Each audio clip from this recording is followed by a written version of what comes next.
Hello! Good day! Ay!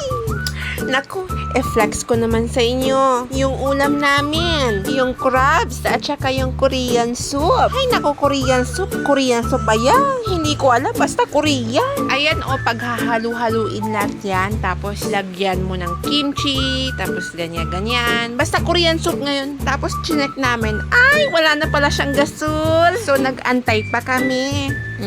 Okay, tapos yung Korean soup, yung nakita natin kanina, lahat yun, hinalo-halo na lang dyan. Yan, oo. O, ayan, tapos manood na lang kayo.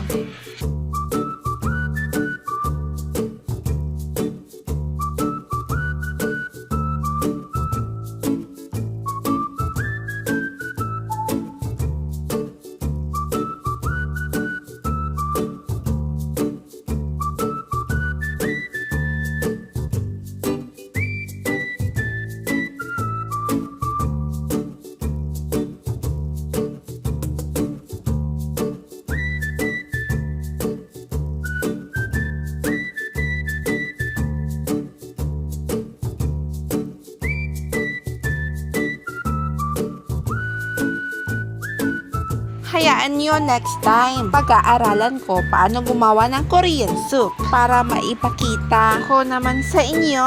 O, pagkatapos dyan, yung crabs, ipainit mo lang yan. O, di ba? Wow! Kakaiba! Tapos yung soup, ay naku, ang sarap! O, yan na. Huwag niyo pong kakalimutang i-share at i-subscribe. Bye! Follow for more!